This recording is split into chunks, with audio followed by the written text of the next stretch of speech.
Welcome everyone to once again another episode of Fluffy Cloud Top 10, where I just talk about my favorite video games for a little while, in honor of the release of Cosmic Shake and in honor of us beating Cosmic Shake. It's time to update. Well, I never did a top 10 of favorite SpongeBob games before, but now with Cosmic Shake, we'll see if it ends up getting on this list. I'm going to talk about my favorite SpongeBob games as someone who has been a SpongeBob fan for many years. Do I watch the new episodes? No. Do I like the first 4 seasons like everyone else? Yes, and that's where I'm at. But I do love the games. They're colorful worlds with a quirky protagonist and fun characters. That's all my vibe. So yeah, here we go. Let's just jump right in to number 10 on the list. SpongeBob SquarePants Truth or Square. This was actually the last 3D platformer SpongeBob before Cosmic Shake came out. I did not beat this game, so the few of these at the bottom of the list are games that I had not beaten, so just forgive me for not having full knowledge of these games and everything about them. But it was fine. It was a decent, fun Truth or Square. I want to go back to it. I actually want to just beat it. But certainly does not hold a candle to a lot of the other SpongeBob games that I've played, that I've really enjoyed. And I think it's slotted at 10 only because I haven't beaten it, and I do plan on beating it. And maybe at some point we update this list and it goes higher up. But I don't expect it to get into top 5, But hey, I don't know. Maybe it's the game's more surprising that I'm giving it credit for right now. But yeah, it was really like, if I even remember the plot, it was not. I don't think it had the same plot as the Truth or Square plot that was the episode. I think it had a slightly different plot, if I remember correctly. Yeah, but it had robots in it, so it was very much trying to call back somewhat to Battle for Bikini Bottom. Next up, Drawn to Life SpongeBob. Now, if you do remember the Drawn to Life series, essentially, over the course of an adventure in a Drawn to Life game, you are given the ability to draw your hero that you play as. You also can draw certain objects that they use as tools to then go out and fight enemies or just overcome a challenge in some capacity. It was a really fun DIY type adventure game that I enjoyed playing both. I don't think, and this is another scenario where I don't think I finished either. Drawn to Life, the normal one that was not SpongeBob branded in this one. But I enjoyed it because it was like, hey, I could draw my little weird character in the world of SpongeBob, and I believe the plot included Doodlebob as I think the villain in that as well. It was cute. It was a cute game, cute DS game. Worked perfectly for that system. But again, just because I did not beat it is another reason why it's as low as it is. All right, number 8. Now I could probably get more into talking about my expertise in this subject. The SpongeBob SquarePants: The Yellow Avenger. I believe for a lot of people this is not a beloved game by any stretch. Although a lot of these are not review darlings, let's just say that. But Yellow Avenger was a fun. I played it on DS. But you are SpongeBob who takes control of Mermaid Man's belt to save the day from the dirty bubble. And a lot of the game revolves around going. You are traveling along a 2D plane, even though it's 3D environments. And you are going around collecting dirty bubbles, and you are doing kind of fetch quests for the various SpongeBob civilians out there. It was fun because then you could activate specific abilities if you stand on a panel and you let's say you stand on a panel and it's a blue circle. You create that circle. I believe you would create bubbles. I forget specifically in what vein. Or if you you stepped on a yellow panel and then did a backwards or I guess it would be a greater than sign. Whatever it is, that would slow down time so you could get across really unstable platforms. It was creative, and I did enjoy it. I've played through it quite a few times. I wish I could remember more plot details, but it has been, I guess, a little bit. Yeah, it was good. It was neat. I enjoyed. It's another one of those games where it's kind of like you're exploring Bikini Bottom because there's a bunch of different levels in the game. Um, but I think there's some tediousness in like the platforming, and specifically the fact that it is just so 2D focused that just kind of like I kind of want to break out of this. This is just not very fun. But yeah, I liked it. Number 7. This is SpongeBob SquarePants Lights Camera Pants at number 7, and I I think that this is probably a low rating considering the fact that I've had this game for so long. This is a game that I had back on the PlayStation 2. And maybe it deserves better, but essentially this game is a party game. You are there is a movie company that comes to town, and everyone in Bikini Bottom is competing to be the villain, the main villain in the Mermaid Man and Miracle Boy film.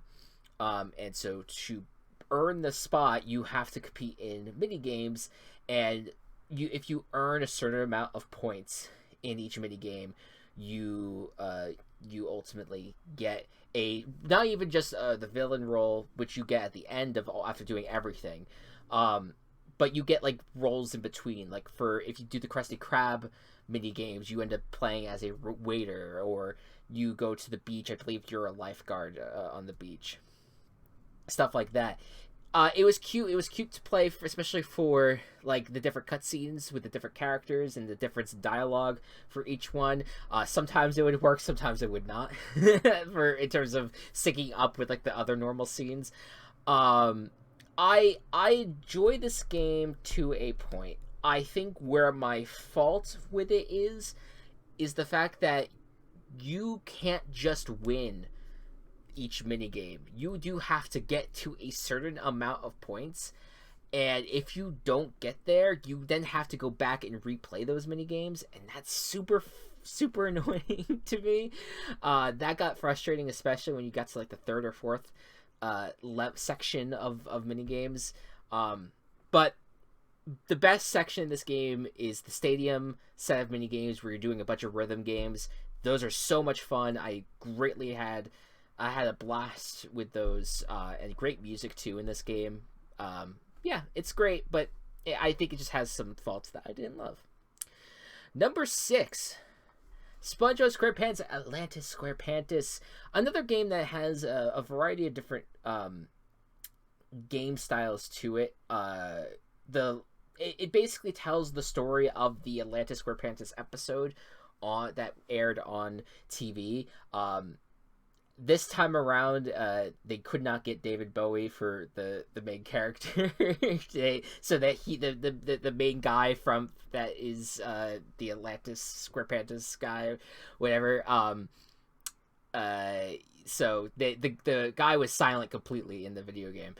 But yeah, this was a very interesting game because it basically told the story of what happens, and so because of that, there's a lot of changes in how the games play out. There's a section where you are in a tank and you're going around shooting down things. There's another one where you're just marching along and you're trying to hit things to a certain rhythm beat.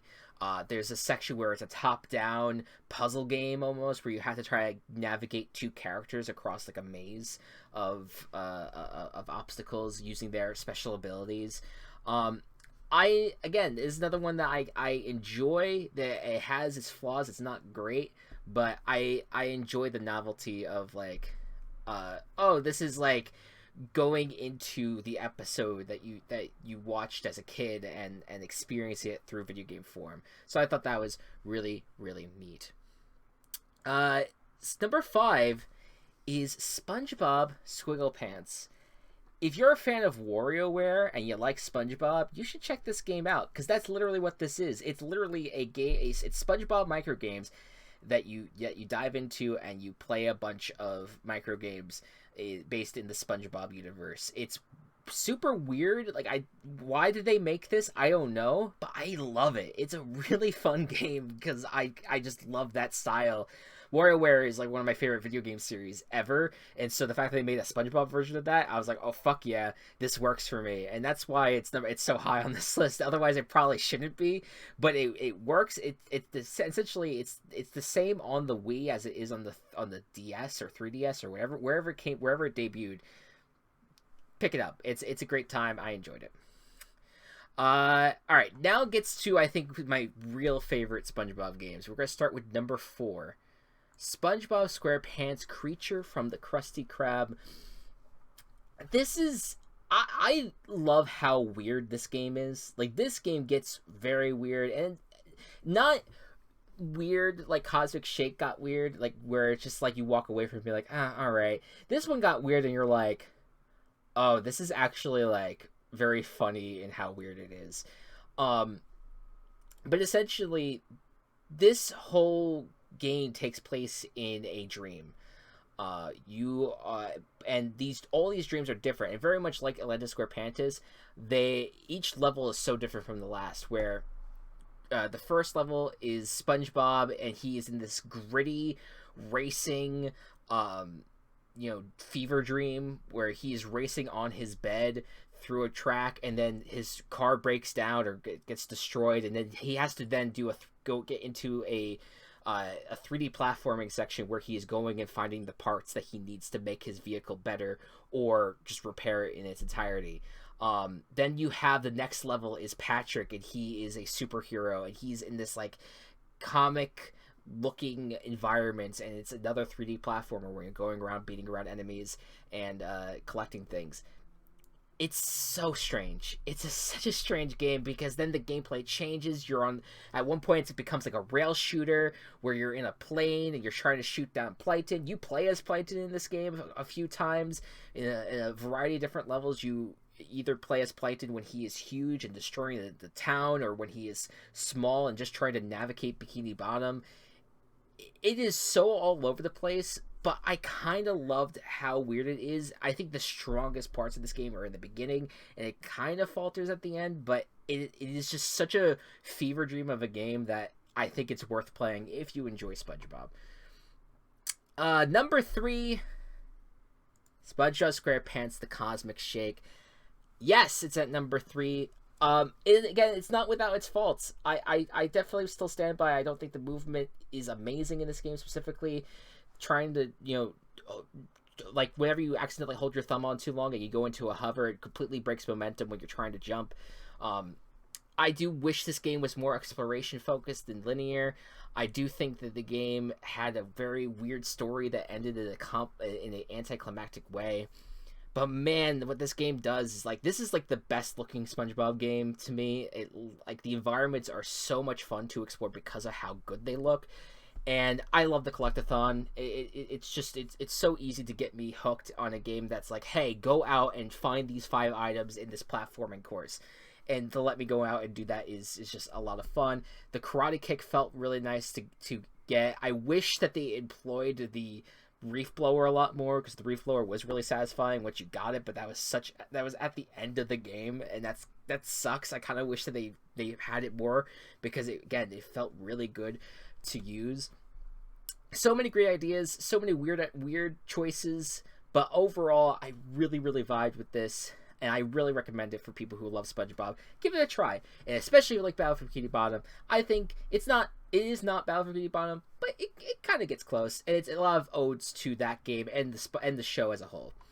Number 2, SpongeBob SquarePants movie game.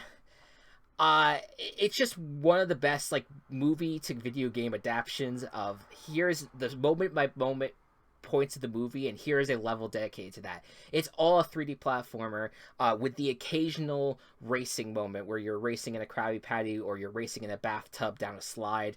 But all those moments to me work. I really love them. There's some frustration with the driving sections specifically, but I kind of don't mind it. I think this game just works so well as hey, if you really love the movie, which I love the movie so much, this is the perfect game to go in and dive in and re-experience that in this way. So I absolutely adore this game.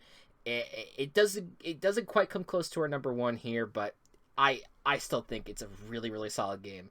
And number one, of course, I don't even need to go into too much detail here. It's Battle for Bikini Bottom. It is the definitive SpongeBob game, exploring these worlds, finding the socks, finding the golden spatulas, and interacting with the characters. This is the most immersive SpongeBob game, and is the best written SpongeBob game. And the only flaw that I can think of, other than it feeling like a little old, just because, but it is like, it's 2003 when this game came out, so you could forgive it in that way. The only flaw is that Mr. Krabs is not doesn't have his normal voice actor in this game, so that's a little off-putting. But in every other regard, it's just so well done, and I think the remake is probably the best way to experience this game. But even the PS2 original game still holds up to this day. I could not recommend it enough if you love that little yellow sponge. And with that, that is my Fluffy Cloud Top 10. I hope you all enjoyed it. Let me know in the comments below what your favorite SpongeBob game is. And if I missed any on here, and if you think I should check out any other SpongeBob game for whatever reason, let me know. But until next time, guys, thank you all. And I'll see you next time. Bye-bye.